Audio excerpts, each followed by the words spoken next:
अस्सलाम वालेकुम पाकिस्तान, आप देख रहे हैं सुबह की सोच। एक नई सुबह, एक नई सोच, नए ख्वाब लिए मैं और गजल हाजिर हैं। मेरे साथ हैं गजल अशरफ और मेरे साथ है हमेशा की तरह हसनैन लियाकत। अस्सलाम वालेकुम, गुड मॉर्निंग। आप सबको कहेंगे खुश आमदीद और उम्मीद करते हैं कि आपकी सुबह का आगाज़ हो चुका होगा या फिर होने वाला होगा।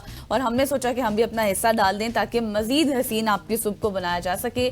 और आज भी जिस तरह के मुल्की हालात बहुत ज़्यादा ख़राब हैं, पता नहीं चलता कि कौन से घंटे में जंग होने वाली है। अभी तो खबरें ये भी आ रही हैं कि शायद जो है वो पानी का बहाव भी कम कर दिया है भारत ने, लेकिन भारत के इन सारे हथकंडों से कब बाज आएगा कुछ पता नहीं है। लेकिन इरादा जो है वो रखता है अभी भी जंग का। ख्वाजा आसिफ भी ये बात कह चुके हैं। सबसे पहले हम स्टोरीज का आगाज करते हैं। बिल्कुल, और स्टोरीज भी आपको यहीं से बताएंगे कि तफसीलात कुछ यूं सामने आ रही हैं कि भारत ने पानी जो है, पानी का भाव कम कर दिया है दरियाए चनाब से। और जो दरियाए चनाब है आपको पता है कि वो कितना इंपॉर्टेंट है, उससे 7-8 नहरें भी निकल रही हैं।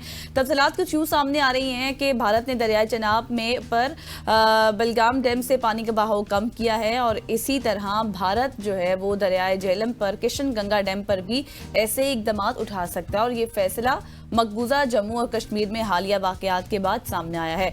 सिंध आबी मुआहदा जो पाकिस्तान और भारत के दरमियान पानी की तकसीम का इंतजाम करता है, वो नए सिरे से तवज्जो के तहत आया है और दोनों मुमालिक सिफारती और स्ट्रेटेजिक इकदाम कर रहे हैं। पाकिस्तान ने भी सरहद पार नकलो हरकत और तिजारत को मुनज़्ज़म करते हुए जवाब दे दिया है, इसमें कोई शक नहीं है। और इलाकाई इस्तेहकाम के लिए बातचीत और ताउन भी नागुज़ीर है। जैसे मैंने पहले आपको बताया कि जो दरियाए चनाब है वो बहुत इंपॉर्टेंट है। जितना भी पंजाब की अराजी है वो उसी से सैराब होती है और उसी में कमी कर दी है। बिल्कुल ऐसी है। That is very unfortunate from India. और हमने देखा है कि इंडिया माजी में भी ऐसे हथकंडे करता रहा। अभी सिंध तास मुआहदा जब मुअत्तल हुआ तो पाकिस्तान को भी गजल ये समझना चाहिए कि सफारतकारी कुछ ऐसी पॉजिटिव करनी चाहिए जो इंटरनेशनल फोरम में जाएं, यूएन के सामने जाके या फिर वर्ल्ड बैंक के सामने अपना मुकदमा लड़ें। क्योंकि इसका जो ये तो मुआहदा है ये वर्ल्ड बैंक के सामने जाके किया गया है। और इस हवाले से पाकिस्तान ने भी, जैसा गजल ने बताया, वो ब्रीफिंग देने का फैसला किया। अब देखते हैं कि ब्रीफिंग कितनी ज्यादा तगड़ी होगी। अब गजल ने भारत की बात छेड़ी है तो मैं दूसरी स्टोरी भी भारत के हवाले से बताऊंगा। पाक भारत कशीदगी के दरमियान बरतानवी हाई कमिश्नर और ईरानी वजीर खारजा की प्राइम मिनिस्टर शहबाज शरीफ से मुलाकात हुई। पाकिस्तान के सरकारी दौरे पर मौजूद ईरानी वजीर खारजा सैयद अब्बास इराकची और पाकिस्तान में बरतानिया के हाई कमिश्नर जेन मैरिट से मुलाकात में वजीर आजम ने पहलगाम वाक़े के बाद भारत की इश्तियाल अंगेज रवैये पर शदीद तहफ़्फ़ुज़ात का इज़हार किया। वाक़े की शफाफ, काबिल एतमाद और गैर जानिबदार बैनुल-अक़वामी तहक़ीक़ात के लिए अपनी पेशकश का इआदा भी किया और बरतानिया को इसमें शमूलियत की दावत भी दी। वज़ीर आज़म शहबाज शरीफ ने कहा कि भारतीय इल्ज़ामात मसला कश्मीर से तवज्जो हटाने की कोशिश है और मसला कश्मीर जनूबी एशिया में अदम इस्तेहकाम की सबसे बड़ी वजह है। वज़ीर आज़म ने मजीद कहा कि बरतानिया समेत दोस्त ममालिक की हिमायत से इनकी हुकूमत की अव्वलीन तरजीह मुल्क की मुआशी तरक्की को आगे बढ़ाना है। और पाकिस्तान कभी भी कोई ऐसा कदम नहीं उठाएगा जिससे इलाकाई अमन और सलामती को खतरा हो, जबकि खित्ते में अमन और इस्तेहकाम के लिए ईरान के साथ मिलकर काम करने के अज़्म का भी इयादा किया गया प्राइम मिनिस्टर शहबाज शरीफ की जानिब से। बिल्कुल, वैसे तो पाकिस्तान आपको पता है कि हमेशा सही अमन की बात करता है, हमने खित्ते में अमन ही चाहा है। लेकिन ये अमन की बात करते करते शायद दूसरी कंट्रीज को बहुत ज़्यादा फ्री हैंड मिल जाता है और वो इस तरह के इकदाम उठा लेते हैं। लेकिन बहुत सी कंट्रीज़ हैं जो इस वक्त इन्वॉल्वमेंट कर रही हैं कि इस जंग को रोक दिया जाए। लेकिन लेट्स सी कि क्या होता है। जिस तरह से पाक भारत की जो इशू है ये तो आपको पता है कि सदियों से चल रहा है और ये कभी भी हल होने वाला है ही नहीं। तो जब आपने बात छेड़ दी है तो फिर मैं भी नहीं रुकती, आगे चलते हैं इसी रिलेटेड। और आपको ये बताते हैं कि पाक भारत कश्मीर इशू रूस ने इख्तलाफात को हल करने में मदद की पेशकश कर दी है। जैसे मैंने पहले भी कहा था कि बहुत सी कंट्रीज अब इन्वॉल्वमेंट कर रही हैं। वजारत खारजा के मुताबिक रूसी वज़ीर खारजा सरगई लारूफ ने अपने पाकिस्तानी हम मनसब से बातचीत की और कश्मीर पर पाकिस्तान और भारत के दरमियान जो एक कॉन्फ्लिक्ट अब चल रहा है इस वक्त, उसको हल करने में रूस ने कहा है कि हम मदद कर सकते हैं। नायब वज़ीर आज़म वज़ीर ख़ारजा इसहाक़ डार की रूसी वज़ीर ख़ारजा से अहम मुलाकात भी हुई है।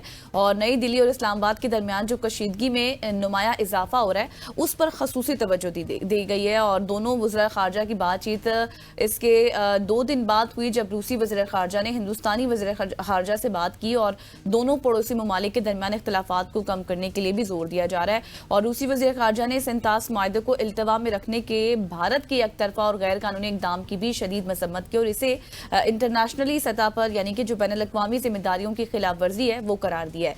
और नायब वज़ीर आज़म इसहाक डार ने हालिया पेशरफ्त की बैनुल-अक़वामी शफ़ाफ और ट्रांसपेरेंट तहकीकात के लिए पाकिस्तान की पेशकश से भी आगाह कर दिया है। बट वही बात है कि इंडिया जो है वो इससे गुरेज कर रहा है, वो नहीं चाहता कि तहकीकात हों। बिल्कुल ऐसी है, और ये रूस की जानिब से इस तरह की मीडिएशन आना दैट इज वेरी गुड, क्योंकि इससे पहले माजी की अगर बात कीजिए तो वहां पे कोई भी जंग होती थी तो दो बड़े ब्लॉक होते थे। अमेरिका हमेशा से पाकिस्तान के साथ खड़ा रहता था, रूस हमेशा से भारत के साथ खड़ा रहता था। लेकिन अब हमने देखा है कि जितने अच्छे ताल्लुकात पाकिस्तान के अमेरिका के साथ है, उतने ही अच्छे ताल्लुकात इंडिया के अमेरिका के साथ है। और साथ ही रशिया और पाकिस्तान के दरमियान भी वो जो सर्द मोरी थी वो अब उस हद तक नहीं है। अगर भारत के साथ उनके बहुत ही अच्छे ताल्लुकात है तो पाकिस्तान के साथ भी कुछ खराब ताल्लुकात नहीं। और माजी में हमारे कुछ हेड ऑफ स्टेट्स ने भी रशिया का दौरा किया था, और इस हवाले से ये बड़ी पॉजिटिव खबरें हैं कि दो बड़ी ताकतें कम से कम अपना पलड़ा किसी भी तरफ नहीं डाल रही, बल्कि हल की तरफ जा रही हैं। ख़वातीन और ज़्यादा आगे बढ़ते हुए अगली स्टोरी के हवाले से आपको बताते हैं।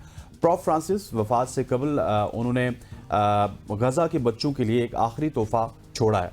गजा में इसराइल की नस्लकुशी के खात्मे के सख्त तरीन हामियों में से एक हामी पोप फ्रांसिस भी थे, जो इसकी मुखालफत भी करते थे। पोप फ्रांसिस अपनी मोबाइल्स में से एक खुली छत वाली गाड़ी जो चर्च के सरबराह पैरोकारों के साथ घुल मिल जाने के लिए इस्तेमाल करते थे, उसको गजा के बच्चों के लिए एक मोबाइल हेल्थ यूनिट में तब्दील किया जा रहा है, और ये उनके हुक्म के मुताबिक किया जा रहा है। यरूशलेम में कैथोलिक इमदादी नेटवर्क का हवाला देते हुए रिपोर्ट तैयार की गई, और उसमें बताया गया कि पोप मोबाइल को तशखीस, मुआयने और इलाज के आलात से लैस किया जा रहा है, जिसमें इन्फेक्शन के लिए तेज़ रफ्तार टेस्ट होंगे, तशखीसी आलात होंगे, वैक्सीनेशन होगी, और उसके साथ साथ दीगर जो जानलेवा बीमारियां हैं उनसे बचाने के लिए इसमें सामान शामिल किया जाएगा। इंतकाल से कबल अपनी आखिरी ख्वाहिश में फ्रांसिस ने 2014 में मुकद्दस सरजमीन पर अपनी यात्रा के दौरान इस्तेमाल होने वाली पॉप मोबाइल गजा के संगीन इंसानी सूरत हाल से निपटने में मदद के लिए इमदादी नेटवर्क को सौंप दी है।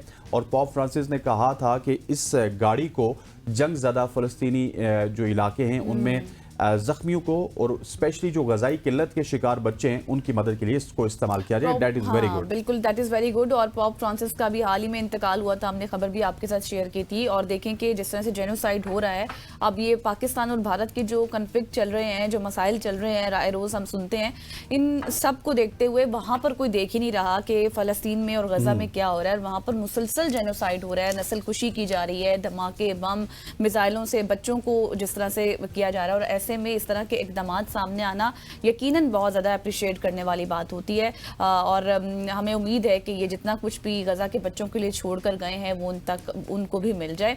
आगे बढ़ते हैं, और एक बहुत ही इंटरेस्टिंग स्टोरी मैं आपके साथ शेयर कर। तोते रखे हुए आपने घर में? तोते नहीं, मैंने नहीं रखे। अच्छा, हमारे घर में भी तोते हैं ना, तो तोते अच्छा। ना बड़ा उनका आपने जो कुछ घर में रखा होता है वो फिर स्टोरीज भी आगे शेयर करती हैं आप। मतलब तोतों के साथ मैं आपको बताऊं कि उनकी इतनी ग्राउंड ब्रेकिंग स्टडी की गई है साइंटिस्ट की जानिब से, लेकिन ये एक्सपेरिमेंट मैंने खुद भी किया है तोतों के साथ, इसलिए मैं आपको बता रही हूँ। साइंसदानों ने पालतू तोतों को एक दूसरे को वीडियो कॉल करना सिखा दिया। वाह, इतना इंटरेस्टिंग ये हुआ। एक मुताला किया गया, साइंसदानों ने पालतू तोतों को साथी पंखों वाले दोस्तों के साथ वीडियो कॉल शुरू करना सिखाया, और उसके नताइज दिल दहला देने वाले थे। तोते जो थे वो अपने फ्रेंड्स को या फिर अपनी कम्युनिटी के लोगों को कॉल कर रहे थे, उन्होंने कॉल करना शुरू कर दी। और फिर उसके बाद जिस तरह से उन्होंने टैबलेट्स होते हैं, हमारे पास मोबाइल्स होते हैं, उनकी स्क्रीन पर किस तरह से उनको कॉल मिलानी है, उनसे किस तरह से कम्युनिकेट करना है, ये साइंसदानों ने सिखाया है। और इसके साथ साथ दूसरे जो परिंदे हैं या फिर दूसरे जो तोते हैं, उनकी कम्युनिटी के लोग हैं, उनको छूने की तरबियत भी दी गई। वक्त गुजरने के साथ इन परिंदों ने 147 जानबूझकर वीडियो कॉल्स की, गाने, फिर साथ नाचने, और यहाँ तक कि अपने खिलौने दिखाना भी शुरू कर दिए। इस तरह की उनकी एक्टिविटीज शुरू हो गई, और कुछ तोते ज्यादा पुरएतमाद हो गए, यहाँ तक कि एक आप ये भी कहें कि मजाजी दोस्त के साथ बातचीत करने का अमल भी शुरू हो गया।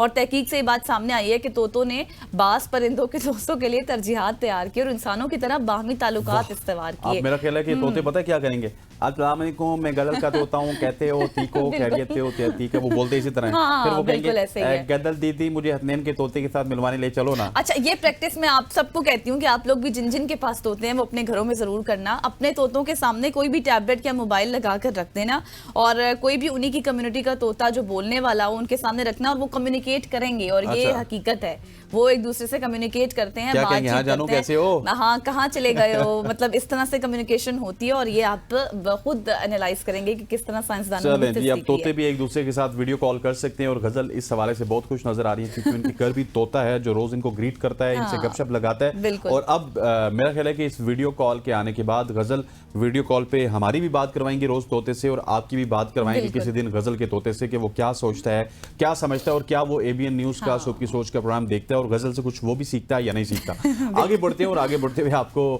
सिंध हुकूमत की जानिब से एक अच्छा इकदाम है उस हवाले से बताते हैं। सिंध हुकूमत ने 15 जून से पहले प्लास्टिक थैलियों पर पाबंदी आयद कर दी और date is very good. Plastic से पाकिस्तान नहीं, सिंध नहीं बल्कि पूरी दुनिया को होना चाहिए। महकमा माहौलियात और मौसमियाती तब्दीली और साहली तरक्की के जारी करदा नोटिफिकेशन के मुताबिक कराची समेत सूबे भर में प्लास्टिक बैग्स की तैयारी, फरोख्त और इस्तेमाल तीनों पर पाबंदी लगाई जाएगी और मुकम्मल तौर पर इसका इतलाक होगा।